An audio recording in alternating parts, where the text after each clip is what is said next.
Belt. Today we're happy to have Abhay Pasupathy from Columbia University visit us, so to speak, in Zoom land, in order to tell us about work he's been doing looking at two-dimensional materials using a cooled scanning tunneling microscopy. It's these materials show really new quantum mechanical effects, new electron states, new interactions. And it's difficult to, by just measuring the conductivity, to figure out what's going on, even using the whole analysis that you want. And so he's made a homemade scanning tunneling microscopes that's cooled to the appropriate temperatures, so you can really tunnel into individual electron states. And so that really begin to figure out what the true picture is. And that's what he's going to be telling us about today. Great, thank you. So let me share my screen.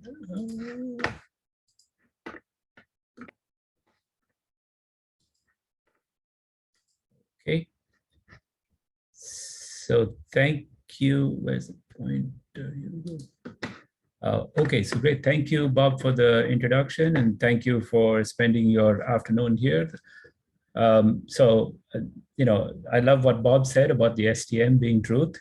But actually, in this presentation, half of my presentation is not going to be on STM. It's actually going to be on transport measurements. But hopefully, there's still some truth there. So I want to tell you about two sets of experiments recently done in my lab. And this is in this field of moire materials or twisted bilayers, trilayers, and so on. And as I'm sure all of you know, this has been an active and growing field. And so we've been having fun along with lots of others. And so I'm going to talk about two different material systems. The first is tungsten disalenite and twisted bilayers of this material. And then I'm going to tell you a little bit, hopefully, if I have enough time, about twisted trilayers of graphene. So this work is already published, and this work, there's a preprint on the archive. So before I go forward, let me tell you about all the collaborators who made this work happen. And specifically at Columbia, I should mention my longtime collaborators, Jim Hone and Corey Dean, who are the experts in all things 2D. I have a very nice theory collaboration for quite a few years now with the group of Angel Rubio, and also for a very long time with Andy Millis at Columbia. And in the twisted trilayer graphene work, we had some important and nice theory collaborations with the group of Kakshiras at Harvard, and also Subir and Matthias, who also helped us in some of the theoretical modeling. And of course, all of us in this field rely on these two folks to provide us with the boron nitride, which makes things happen. Okay, so let me give you one slide of introduction to the first half of the talk on moire WSE2. And this is just a general statement that in general, in condensed matter physics, we are interested in systems where potential energy or the Coulomb energy between electrons dominates. That's when you see unusual and interesting quantum effects that you would have a tough time predicting from simple theory. And so these in general are to be found in systems where the bandwidth or the kinetic energy of the electrons is reduced. And this allows then the interactions to become important. And one very old and well-known way of reducing the kinetic energy of a system is to use a superlattice potential. So if you have a lattice, then you create a potential with a periodicity that's much bigger than the lattice. And in your first solid-state physics class, you learned that if you do that, then you will take a band which generically looks like this, and you will break this band up into a number of subbands. And this has been done in many different ways for many different materials.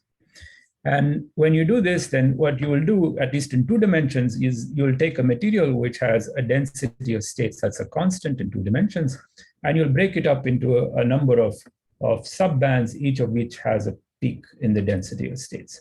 And so what you'd like to do is you'd like to apply this superlattice potential to your material, and then you'd like to confine electrons to one of these subbands and then study what physics can emerge in that one particular subband. And one beautiful way of doing this is by using a so-called Moiré pattern. So basically what you do is you create a superlattice by simply twisting two layers relative to each other. And this gives you a long length scale, which is given by the difference of the lattice constants as a vector for the two layers. And this whole field, I should say at the very beginning, was enabled by work from Corey Dean, Jim Hone, and Philip Kim in learning how to put these materials on top of each other. And then slightly more recently, by the group of Emmanuel Tutuk, who found a very clever way to actually align these two lattices or to rotate them by a very small angle, as the case may be. And over the past 3 years, so I'm sure all of you know that in 2018, there was a sort of delta function discovery that when you do this with graphene, when you create twisted bilayer graphene at the right angle, then the material becomes a superconductor. And this set off sort of a gold rush to ask, okay, what other materials can we apply the same kind of superlattice patterning to? And in the past couple of years, there have been a whole bunch of systems which have exhibited interesting quantum phenomena driven by the fact that electrons are now confined in their kinetic energy and the potential energy dominates. And one very common phenomenon that's seen across all of these materials is an insulating phase where one doesn't expect an insulator to exist. So in particular, if you look at the Moiré pattern, and these blue dots here are supposed to be the spacing between adjacent Moiré lattice sites. If you put one electron on each of these Moiré sites, then very often in these materials, you would see an insulating state. And one would expect that for a system that has spin degeneracy, that the system is a metal, but instead it's an insulator. And it's an insulator because potential energy dominates and wants to keep the electrons localized on the sites. And so the first story that I want to tell you is a story about this kind of insulating behavior in one particular material from this family. And this particular material is tungsten disalenite. So here is tungsten disalenite. This is a close cousin to graphene. It consists of tungsten and two selenium atoms on the top and bottom. And this material and a few of its cousins, they are semiconductors. And if you look at the electronic structure of this semiconductor, then at low energy, it's actually an extremely simple electronic structure. Much like graphene, the states are located near 6 points, the so-called Dirac points or the zone boundary, zone edge points. Unlike graphene, which is a semi-metal, here it's a semiconductor with a large gap. And due to the presence of strong spin-orbit coupling in these materials, each of these bands only hosts one spin orientation. So if I look in particular at tungsten diselenide, and I look only at the valence band, and all the physics that I'm going to tell you about is in the valence band of tungsten diselenide, then the valence band of tungsten diselenide has two inequivalent points, K and K prime, much like graphene. And the electronic structure of tungsten diselenide, a single layer, is especially simple. It just consists of two of these bands. And in each of these bands, there's a spin of one projection living there. And I should also say that the spin-orbit coupling makes a spin always stick out of plane. And so these materials don't react very much to fields, magnetic fields applied in the plane of the sample at all. So this is sort of a very simple electronic structure. And so the game we play is the game exactly like twisted bilayer graphene. You take two of these layers and you twist them relative to each other. And so I show you what would happen if I take two of these materials that twisted relative to each other in real space and therefore also twisted relative to each other in reciprocal space. And in general, I would have a valence band due to one of these layers that's shown here in the solid line. and valence band from the other layer that's shown here in the dashed line.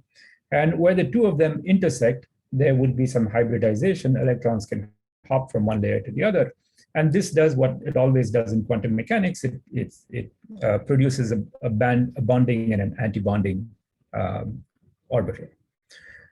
So this is the effective electronic structure of twisted tungsten diselenite. This is from a density functional theory calculation. But if you ignore all the mess that happens well below the Fermi level and you concentrate only on the states that are close to the Fermi level, the electronic structure is extremely simple. It just consists of a single band, and the single band lives equally on both the layers, and it has two valleys, and in each of the valleys, there is only one spin projection that exists. And there's lots of beautiful work. I mentioned Alan McDonald here, who's a real giant in the field, but there's many people who've thought carefully about the physics of electrons in these bands. Okay, so this is then the concept, and we go ahead and we try to make samples of this material. So the way we do this is we have twisted tungsten diselenide, and we have electronic gates at the top and bottom, which are separated by an insulator. And what these gates allow us to do is it allows us to do two things. If we apply the same voltage on both gates relative to the tungsten diselenide, we end up adding or subtracting charge to the tungsten diselenide. And if we apply equal and opposite voltages to one gate relative to the other, then you end up creating purely an electric field with no charge accumulation on the tungsten diselenide. So we can do both of these things, and both of these things have an impact on the transport properties of tungsten diselenide. Okay, so in our first work, which was actually from last year, which seems like 100 years ago in this field, what we did is we made these samples at a range of twist angles, and then we did electronic transport measurements. So we measured the resistance of the sample as a function of these two parameters. One is the density of electrons or holes in this material, and the second is the electric field that one can apply.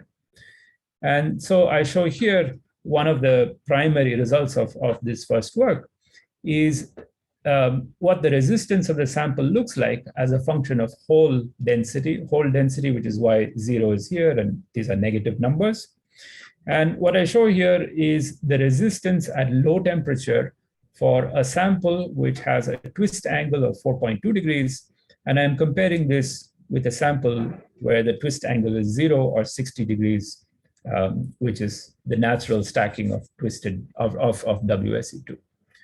If you look at the black curve, which is the regular bilayer, this is the one that you'll find in nature, this looks like what one would expect for a regular semiconductor. So in a regular semiconductor, once you start putting carriers into the band, the material starts to conduct, and the more carriers you put in the band, the better of a conductor it becomes. And so this is precisely what you see here in the black curve. Initially, the resistance of the sample is high, and this is because near the edge of the band, the carriers are localized. Once you cross this mobility edge, then the sample begins to conduct, and it actually conducts quite well. Our resistances are much smaller than the quantum of resistance, for example. Now, in contrast to that, if you look at the twisted sample, then you notice something interesting. There is a similar mobility edge, then the sample starts to become metallic, and then, hey presto, there is a peak in the resistance at a particular value of the density. And if you go back to this twist angle and you figure out what this particular value of the density corresponds to, you will find that this particular point corresponds to exactly this point where there is one electron per Moray lattice site. So this is a place where non-interacting electrons should be metallic, but interacting electrons can be insulating if the interactions are strong enough. And you'll see another little peak here. This happens at full filling when you hit the full occupation of that first subband. And just to show you that we can actually see that there's insulating and metallic behavior at this half-filling point or near this half-filling point, if you're sitting exactly at the half-filling point, you see metallic behavior at high temperature, but then there's a fairly abrupt transition around 10 Kelvin in the sample, and then the sample starts to display insulating behavior and the resistance goes up as you lower the temperature.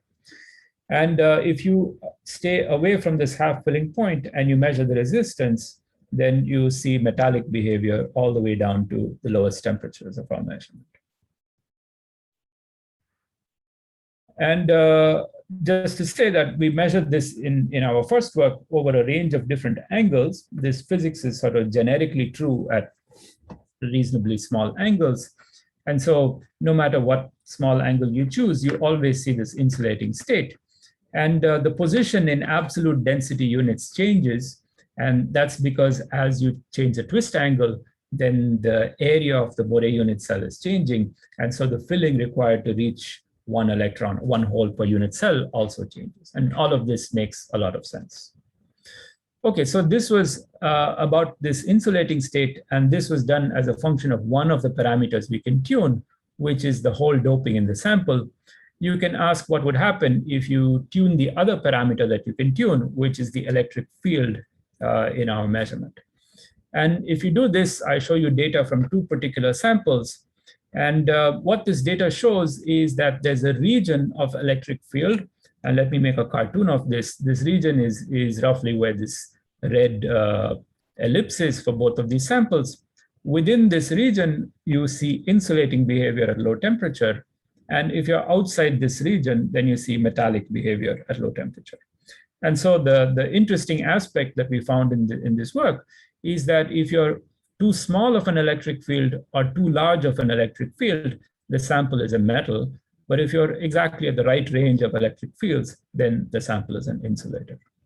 And so a natural question is, why would the sample exhibit this behavior? And so theory can give us some insight into this. When you ask what happens when you apply an electric field to the sample, let me give you a little cartoon picture here. This is actually DFT calculations. So in the absence of electric field, you see the valence band from one layer, that's the solid line, and the valence band from the other layer, that's the dashed line. And when you start to apply an electric field, then there's a potential difference between the two layers because integral of E dot dl gives you some delta V. And so you see that one of the layers, valence band starts to shift down, the other valence band starts to shift up. And in general, you'll start to tune the electronic structure. So now the electronic structure of this lowest subband, when you apply an electric field, looks different from the density of states when you don't apply this electric field.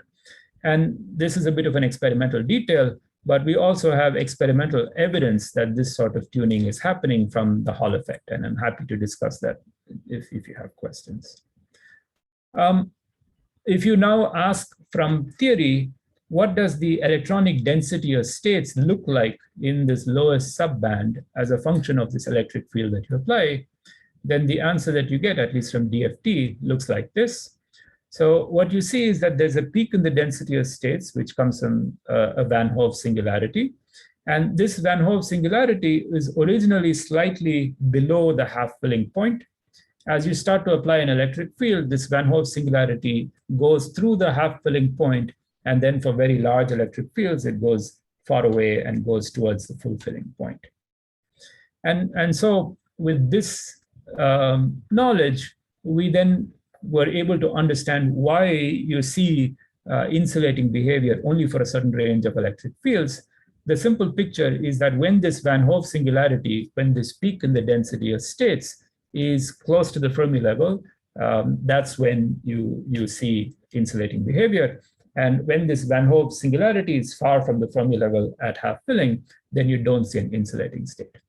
And this would also then imply that we are in a regime where the interactions are not infinitely strong relative to the kinetic energy, but they're moderately correlated. And so we had all of this in our original work. And then, you know, my student Augusto asked me, so what? What's the big deal?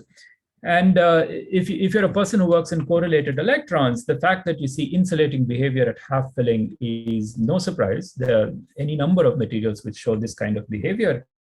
And they have much more impressive energy scales and temperature scales than in any of our samples. And you can ask yourself, what's really the advantage of these moire type of materials over these other materials, cuprates or what have you? And in my mind, the real advantage is that in these materials, you can actually tune through a phase diagram that's a function of density, for example, or a function of the bandwidth of the electrons, simply by applying electrostatic gates. And this is a huge advantage over other correlated materials where you really have to tune the chemistry of the material to go through this phase diagram. And as you tune chemistry, many unintended things happen. You can have disorder, you can change lattice constants, you can do all sorts of other things. The really nice thing about moire materials is that when all things are good, then with a single material, you can just go all the way through a particular phase diagram and explore the entire phase diagram. Very good. And if you try to take some inspiration from other correlated materials which are well known and ask yourself, where are the most interesting physical phenomena found? It's not so much in this insulating state that's at half filling that I've described to you so far, but really the most intellectually challenging and experimentally challenging phenomena actually happen when you go away from this half filling point. And then you're in a regime where the sample can be a conductor, but in general, it's not a very good conductor because interactions are still strong. And you can see all kinds of interesting quantum phenomena in the metallic state, which are still tough to describe theoretically and even tough to understand experimentally. And so it's really understanding this transition from the insulator to the metal is one of, I would say, the great themes of condensed matter physics for the past few decades. So, okay, very good.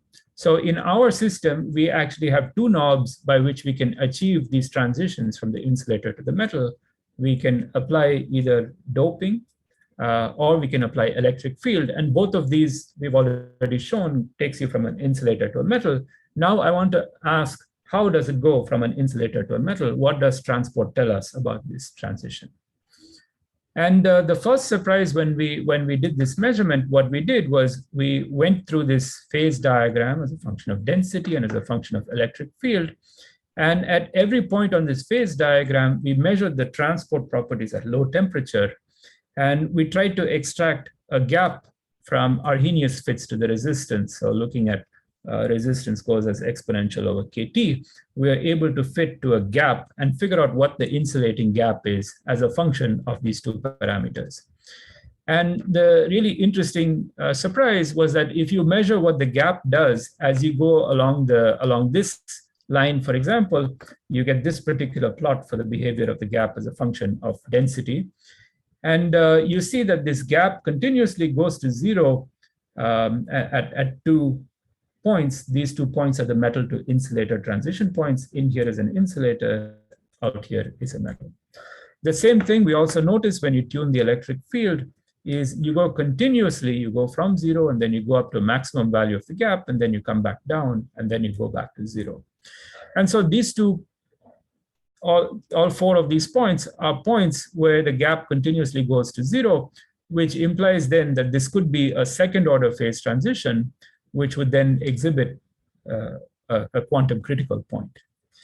And I would say that in correlated materials, this is unusual. Typically, there can be things like electron-phonon coupling, which also gives you simultaneous structural changes along with electronic changes. And then you would end up having a first order transition. And so this is one of the cases where you can really see the gap continuously go to zero. And so we wanted to see whether there's any evidence of a second order quantum phase transition in the transport properties. And so if this is true and you extrapolate to all points in this insulating region, then you expect a ring of quantum critical points around this insulating phase. So, okay, what we do is we just look at the temperature dependence of the resistance once again. And this is a cut along this plot, along the density axis. And what we do is we plot the resistance as a function of temperature in the y-axis and as a function of density And one here in our notation is this half-filled insulator point, which is driven by correlations. And what I hope you see here is that this region in dark red is an insulating phase. This region in dark blue is a metallic phase. And around here, you see interesting shades of red and blue, which is what we want to analyze more systematically. And we analyze this by simply taking the derivative of the resistance as a function of temperature. And so regions which have negative temperature, negative derivative are labeled insulator. Regions with positive temperature derivative are labeled metal. And so here is a plot of that. From the same plot, the derivative of the resistance is a function of temperature. And something very interesting that we noticed in this particular plot is when you look close to the boundary between the insulator and the metal, you notice that the color of this plot is fairly uniform. And if the color of d rho dt is a constant, this tells you that rho increases linearly with t. So what we noticed is at the transition between an insulator and a metal, we have t linear behavior at low temperature. And as I'll show you in just a second, if you go further into the metallic phase, so you dope even further away, then you actually find not t linear. You see the color is changing as you go along this particular cut. So here we see t squared behavior of the resistance. Okay, so let me show you a few points that illustrates the same thing. So this is the insulating phase. And as you apply doping to this sample, the insulating phase vanishes. Exactly at the boundary, you see t linear behavior. And you don't see it very well here. I'll show you some data in just a little bit that you start to see t squared behavior when you dope it even further into the metallic phase. So let me now show this to you over a wider range of temperature and doping so I can really convince you of this behavior. So shown here, this is half filling, this is full filling, and this is the resistance all the way up to 200 Kelvin. And let me show you now cuts taken at particular values of density. So let's start all the way out here, very far from any of this correlated electron physics. And if I measure the resistance as a function of temperature, then if you go down to low temperature and you fit this is fit very well by a t squared dependence. And there's a certain coefficient, which in this case is 1.76 in the appropriate units.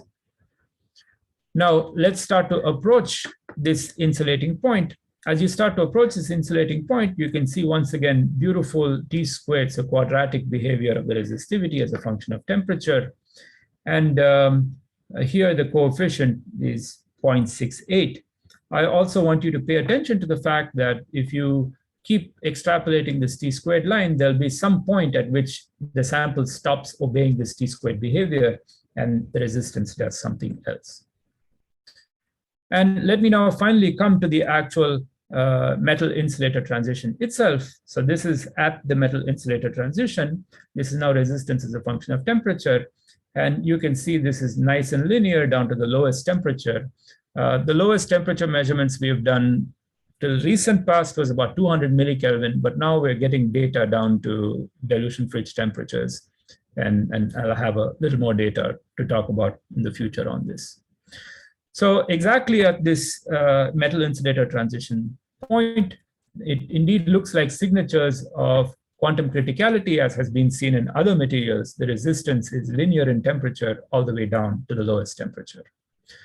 Now, if I keep going and I sit above the insulator itself, then you see that the resistance is still linear above the insulating transition. So here, this is the insulating transition where the resistance turns up at low temperature. Just above this point, you see the resistance is still linear and then eventually deviates from linear at even higher temperature. If I go to the other side, there's a second metal to insulator transition point. Once again here, I see T-linear behavior down to the lowest temperature. And finally, if I keep going even further on the other side to highly into the metallic phase, I start to recover T-squared behavior at low temperature. Very good. So this is sort of the phenomenology, and I hope I've convinced you from this that there are clear regions where T-linear behavior is observed, T-squared behavior is observed, and insulating behavior is observed. So I summarize all of this in this particular plot. This is the region over which T squared behavior is seen. That's a dark blue region. The red region is the region where T linear behavior is seen. And when I say T squared or I say T linear, I mean T squared with a single coefficient, which is the only thing that makes sense. So it's A times T squared, where A is a constant, not dependent on temperature. And so this looks very much like the phenomenology of quantum critical points seen in other materials. There's a quantum critical fan where T linear behavior is observed. And away from this quantum critical fan, you see T squared behavior, which is the expected behavior for a Fermi liquid. Something that's quite strange in these samples is we see saturation of the resistance at high temperature. In general, we don't expect this because in these samples, we don't think there's an actual gap at full filling, but this is somewhat of a detail that I'm happy to discuss. And we've reproduced this behavior for several different samples and several different values of electric field as well. Now, one of the hallmarks of quantum criticality is that as you approach the quantum critical point, then you can think about it as a band, and the Fermi energy is dropping and going down and going down to zero or going down to the bottom of the band. And so one expects this to show up in the behavior of the resistance as a function of this doping. And in particular, this coefficient of T squared in Fermi liquid theory is very sensitive to what exactly the position of the Fermi level is relative to the bottom of the band. And so what we do is we study systematically what this coefficient of T squared is, where T squared behavior is observed, and what the coefficient of T linear behavior is wherever T linear behavior is observed. And what we see is when you're far from this quantum critical point, so the quantum critical point is around half filling, then this coefficient of T squared is a vegetable. It does nothing interesting. In fact, even though there's an insulator or a weak insulator near full filling, the coefficient of T squared does absolutely nothing. It's just more or less flat. But when you approach the quantum critical point, we observe that this coefficient of T squared shows a dramatic increase as one would expect from the predictions of quantum critical theory. And this increase is almost 2 orders of magnitude for this particular sample. Now, the same thing is seen for the other quantum critical point. So as you approach from the other side, also you see an increase in this T squared coefficient. Here, it's not quite 2 orders of magnitude. It's about a factor of 20. And then the final thing is I want to tell you how the coefficient of the T linear behavior behaves where T linear behavior is observed. And indeed, we observe that the coefficient of the T linear behavior is also maximized at those quantum critical points. And interestingly enough, this number for the coefficient of linear in T temperature dependence is similar to what one would get from a simple Planck's constant value for the scattering rate. Okay, along with this interesting temperature dependence that tells us that there could very well be quantum critical points here at these metal insulator transitions, we can also look at the magnetoresistance of the sample. And we see something quite interesting in the magnetoresistance as well. If you're far away from the quantum critical point, so this is at high doping, these are these red curves, and you look at low field, then the magnetoresistance looks like B squared, which is what one expects for a simple metal. But as you approach this quantum critical point, you see that the magnitude of the magnetoresistance goes up enormously. And not only the magnitude of the magnetoresistance, you see a very clear region of linear in B behavior as you approach the quantum critical point. And indeed, this sort of behavior has been seen before in the cuprates and in the pnictides, and there's beautiful work on both these materials. And so if you fit our data to this ansatz for the resistivity as a function of magnetic field that was proposed by James Analytis, we can extract what these parameters are. And indeed, we see that as we approach this quantum critical point, the linear in B term actually shoots up dramatically. and which is also something that's common to other strongly correlated materials. Okay, so all of that stuff that I told you about so far was as a function of density. We can ask whether the same phenomenology is also seen as a function of electric field, which, remember, the electric field can also drive metal to insulator transitions. And so if we go along the electric field axis and you go through the metal to insulator transition, once again, we see very similar phenomenology. So these different curves here are along this red line taken for different values of the electric field. And you see that there's a metal to insulator transition. So the lowest curves here are metals. The highest curves here are insulators. And exactly at the boundary between the metal and the insulator, there's a region of T-linear behavior. So at the time we did the experiment, because we were not exactly looking for this, we didn't take as many points as we should have as a function of temperature. And this is something we're repeating now more carefully. So I hope we'll have some updated data with better points on this. But once again, the phenomenology is very similar. You see an insulator with a gap that continuously goes to zero. When the gap exactly goes to zero, you see T-linear behavior. And if you go even further in electric field into the metallic phase, you start to recover T-squared behavior, as I hope you can see here. The resistance is much more like T-squared than it is T-linear. Let me see how I'm doing on time. I am at 2:08, and I do want to talk about something else. So I think I'm going to skip this final point, which is sort of an interesting detail. So let me just summarize what we've seen so far from transport on twisted WSE2. It indeed looks like there's a ring of quantum critical points in this system. And there's exciting possibilities. For example, there could be spin liquid states that are close to this metal to insulator boundary. Question would be, how can you actually see these if these exist? I think that's something that's an open question both for theory and experiment. And something that we need to find a better way of doing is to really identify what are the metallic and insulating states in the system. Are they non-magnetic? Are they antiferromagnets? And I would say there's a lot of interesting data that we have that is puzzling to us. Let me give you just one example of this. So this, I'm plotting the Hall effect as a function of density. And this is around the insulating state. What you see is if you go slightly away from this insulating state, you see an extremely sharp sign change in the Hall effect. And it's extremely sharp, much sharper than one would expect simply from a Van Hove singularity in this sample.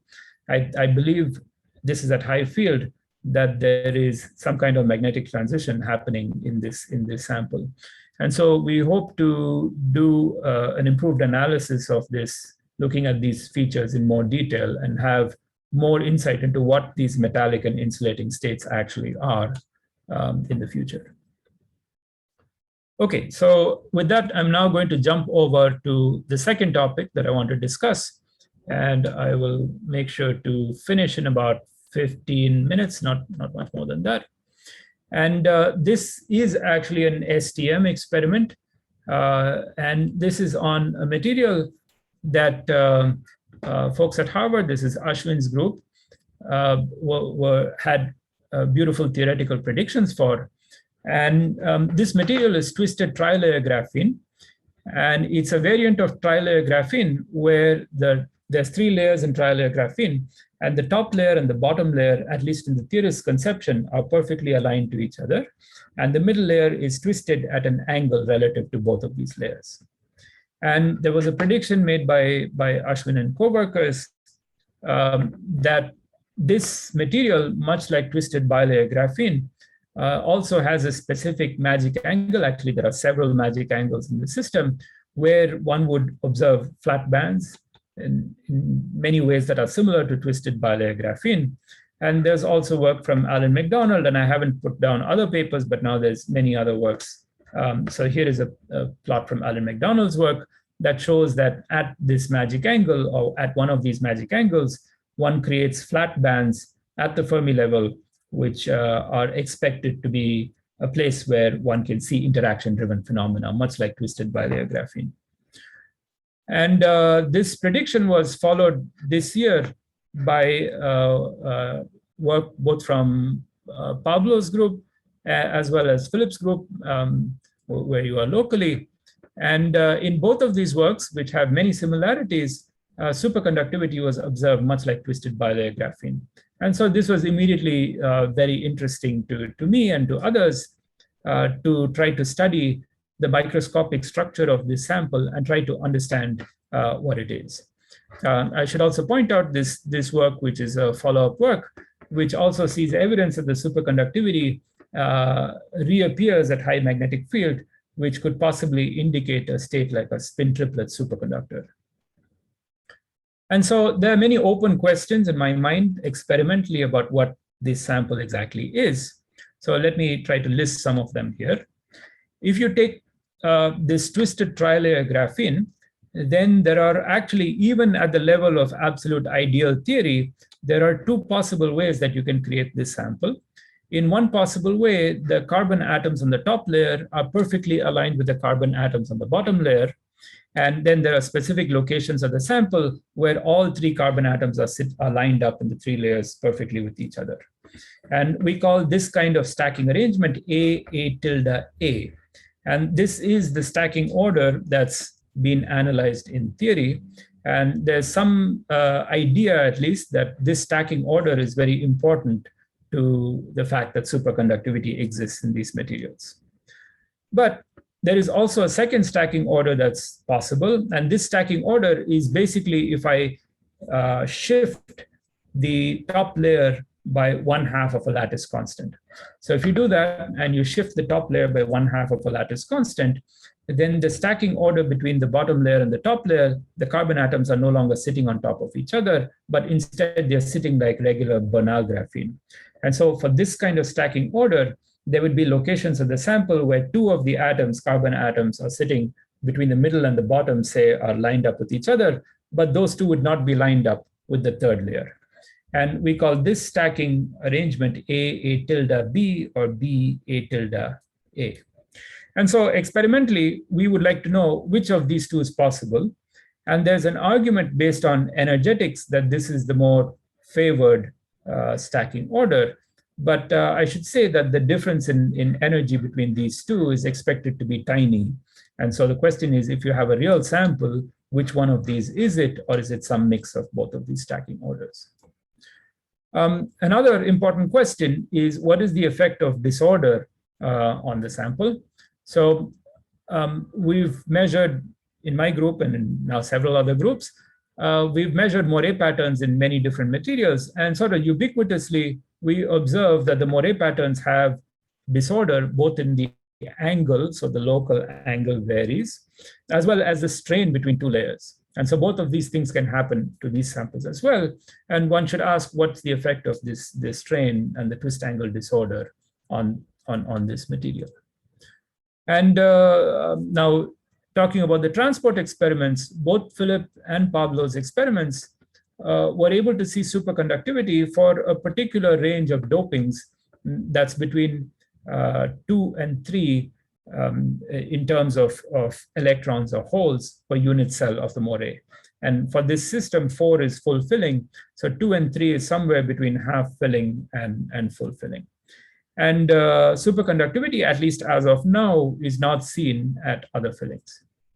And this is to be contrasted with twisted bilayer graphene, where now superconductivity seems to basically be seen at many different fillings, not restricted to some particular filling. And so the question is, what can we say microscopically about the sample that can give us some insight into why this happens between nu equals 2 and 3? One might also ask, is there any relationship between where superconductivity is seen and the density of states? So for example, in twisted bilayer graphene, this is a spectrum of twisted bilayer graphene at charge neutrality. At charge neutrality, the density of states is low as experimentally measured, and superconductivity is not seen there. Whereas when you start to dope it, you start to enter these two peaks, these two Van Hoff singularities, and that's indeed where superconductivity is seen. So at least from the perspective of the density of states, there's a good reason why superconductivity would be seen in these peaks. And one might ask, is there similarly a good reason why one should see superconductivity in the twisted trilayer at some particular fillings? So let me, in order to explain the experimental findings to you, I have to walk you a little bit through how you create the moire patterns in the sample. So let's start with a triangular lattice instead of a honeycomb lattice. It's a little easier to describe here. And these are the atoms of the lowermost layer. And now I'm going to put the middle layer on top of it, and I'm going to twist the middle layer at some angle relative to the lower layer. And if I do that, there's going to be locations where the middle layer and the bottom layer have atoms that are perfectly aligned with each other. These are so-called AA stacking. And then there are going to be regions where they're not aligned with each other. These are called AB or BA stacking. And so if I zoom out and I look at this material at a larger length scale, I'll see points where the AA stacking exists. And these points also form a triangular lattice, much like the original lattice. So let me now abstract away all of the atoms and let me leave behind only the AA points. And if I do that, those are these green points. I now have a lattice of AA points. So this is now my moire lattice, not my atomic lattice.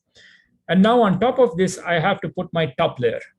And if my top layer has exactly the same twist angle as the bottom layer, then of course these two moire lattices would lie on top of each other exactly, and the two of them would be exactly the same. But we're talking about the real world. We're talking about samples made in a lab. And so in general, let's assume that the angle between the top and the middle is not exactly the same as the angle between the middle and the bottom. If you do that, then what you see is you have two separate twist angles that are present in the system. And the presence of these two twist angles will now create two different moire length scales.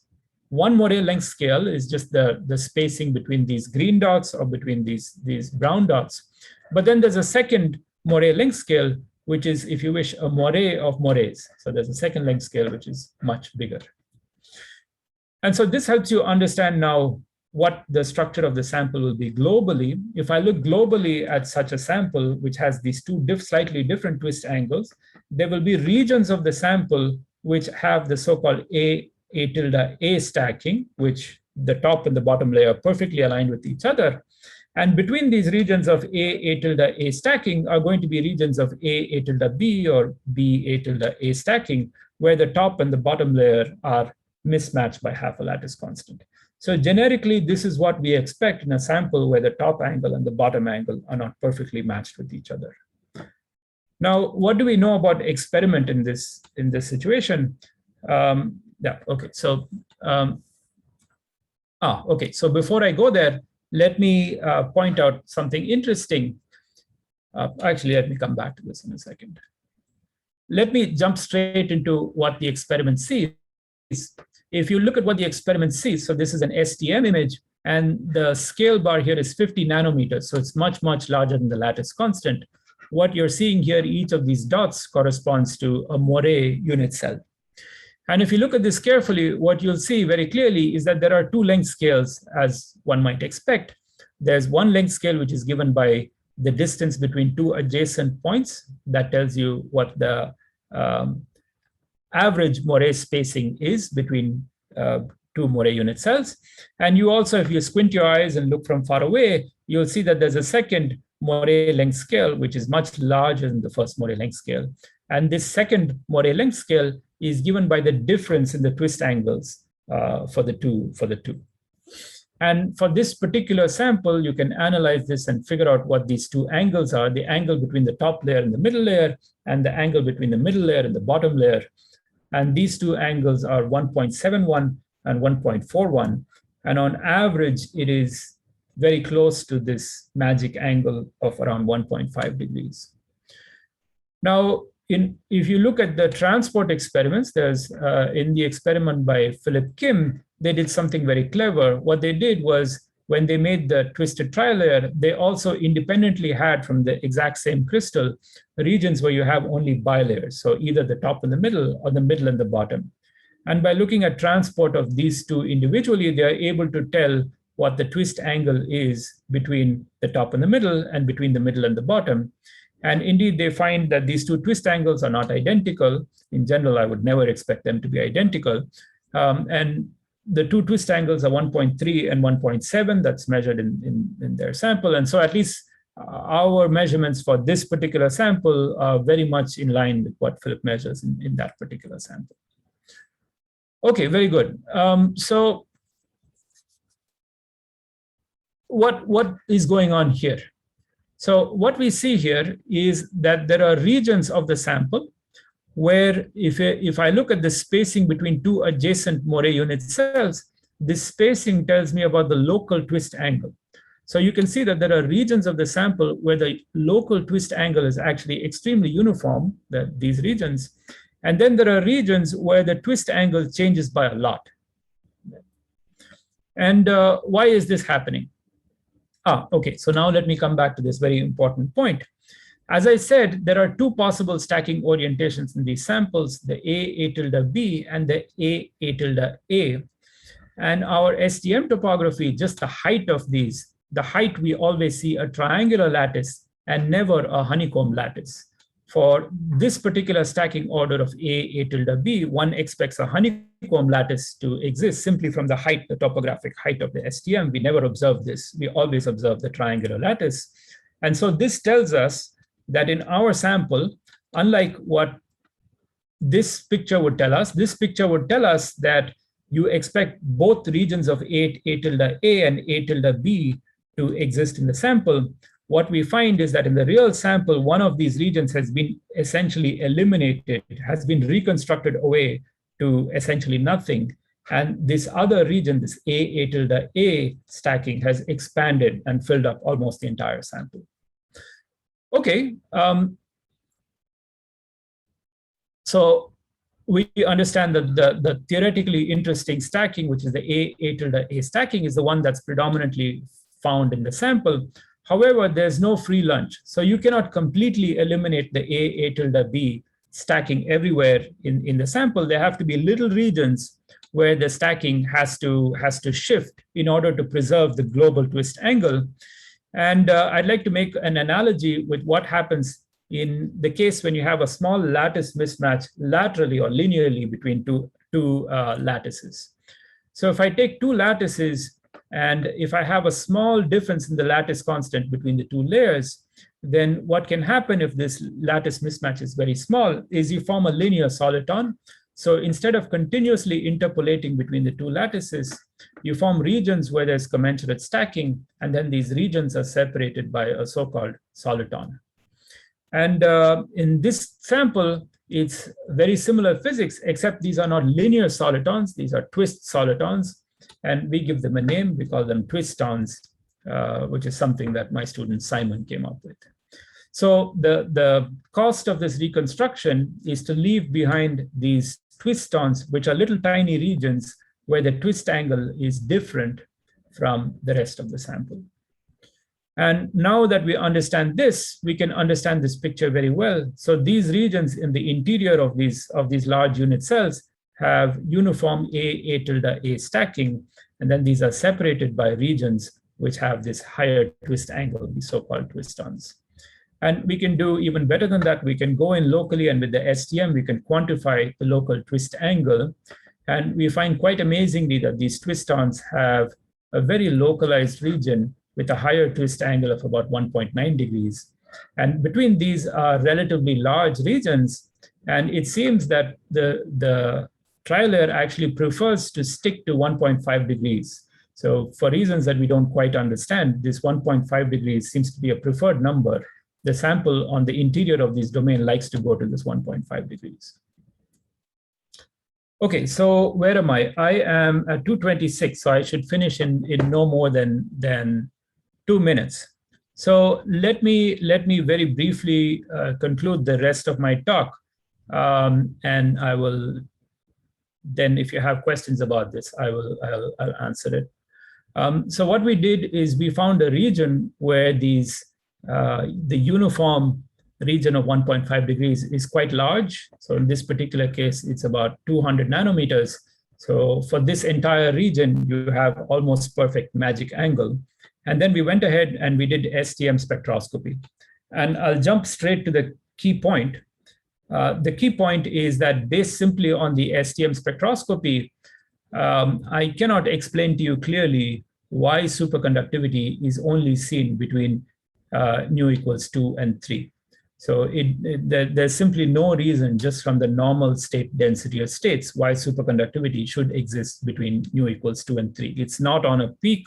It's not, it's just, I cannot give you a good reason. And then we started to ask, does the global structure of this sample make any difference? Does the fact that you have these kinds of domains make any difference? And so what we did is we did spectroscopy over a much larger area of the sample, that includes not only these regions of uniform 1.5 degrees, but also includes these twiston and these domain wall boundaries as well. And when we did that, we saw something quite amazing. I'll just skip to the punchline. The punchline is if you look at the density of states at the Fermi level, which is the important quantity for superconductivity, then if you're away from this range of nu equals 2, between nu equals 2 and 3, then you see that the density of states almost looks granular. So there are regions of high density of states, and these are separated by regions of low density of states. And on the other hand, when you're in the range between nu equals 2 and 3, and I'm sorry, I'm skipping over a bunch of stuff, the density of states at the Fermi level is relatively much more uniform for this particular range.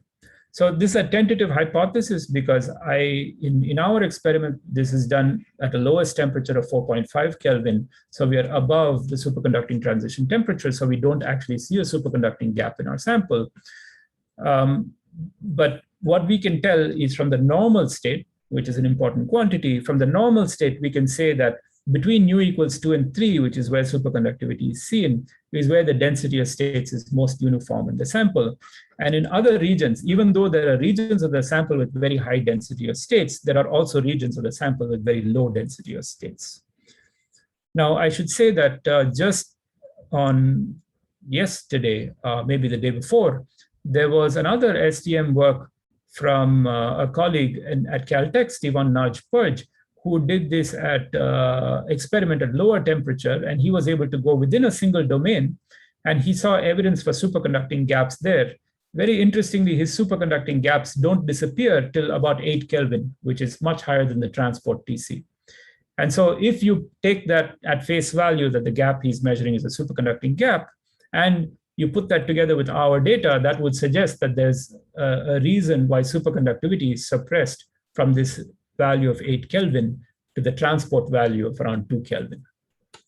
Okay, so I think I've gone over my time, so let me stop here and take questions if you have any. Well, thank you very much. A lot of interesting points. Let me say to ask questions, what people should do the way we're hooked up is to put it into the chat with a question, and then we'll take a look at it and then read the question and get an answer. I had a question to start out with Twiston. Are a couple of questions, I think, of dislocations or things like that, or solitons, or are they mobile? How do they create it and disappear? Can they recombine? It sounds like a particle, and then how are the interactions and behavior? Yeah, that's great. So we studied this for the linear soliton, actually. So the reason why the word soliton is appropriate for them is you can actually make them move. And the way you make them move is by applying strain to the layers. So if you apply strain then drives the linear soliton. But as it moves, it doesn't change its shape. So it keeps the same shape. And the shape is just fixed by the energetics of commensuration within the sample. I would expect that for the twistons as well, you can drive them by strain, but the strain field would have to be different from just a uniform strain. So the strain field would have to be some anisotropic strain that drives these. Okay, put a pin, push with your tip. Yeah, perhaps if you push with your tip. You know, these samples are kind of delicate, and I'm always like you, I'm always saying, what happens if you push it with the tip? And my students are like, go away, don't come here. Okay, thanks. Let's see, Philip Kim, beautiful talk for twisted TMD layers. What is the role of spin, ? considering spin valley lock-in, I am not sure how spin liquid can be relevant. Yeah, so that's a good point. So in this, the spin is only an Ising degree of freedom. Does that mean that one cannot have a spin liquid for the Ising degree of freedom? I should know the answer to that question, but I must confess that I will not, I don't know off the top of my head. Certainly one can have some coherent superposition of the two valleys that gives you any spin, but I don't know if that makes it a spin liquid. I don't know if anybody else has any thoughts on this. Oh, I guess this way nobody else can talk other than me. So that's. Oh, yeah, unfortunately, that's yeah. Another one from Shima Shahabfar. Is TFT a good approximation for estimating band in these kind of materials, or is GW method must be done for more accurate results? Question mark. So I think it depends on the size of the Moray length scale. So when the Moray length scale is fairly small, I think you can get a good answer with DFT or GW. When the Moray length scale starts to become larger, then the lattice reconstructions play a really huge role. And we know even for the TMDs that, for example, the potential, the Moray potential can be an order of magnitude larger than what DFT or GW gets. And that's because they don't get the reconstructions right when the unit cell is very large. So, yeah. Okay, thanks. Another question, Yuval Ronan, great talk. Is it expected, let's see, to be SC superconducting is in the domain walls or in the bulk of the domains? So, the honest answer is we don't know because we are not measuring directly a superconducting gap. I think what I can say from the data are this, is the spectra on the domain walls and the spectra on the uniform region are different. So they both have peaks in the density of states. But remember that on the domain wall, the actual size of the unit cell is quite different from the size of the unit cell in the uniform region. And so they actually dope at different rates. And that's what I'm trying to show here. One of them dopes at one rate, one of them dopes at the other rate. And so between nu equals 2 and 3 is where the peaks of the density of states of both of these regions line up. So that's the reason why the density of states becomes uniform. So, naively, I might expect it to be superconducting everywhere between nu equals 2 and 3. But then, there's a question of what is the mechanism of superconductivity, which, yeah. Okay, let's see, one last question, your last chance, 5 seconds, 4. Okay, no last question, but thank you so much. A very interesting talk, a lot to think about. Okay, thank you very much, all of you, for listening, and have a good day. Thank you. Yeah. Thank you.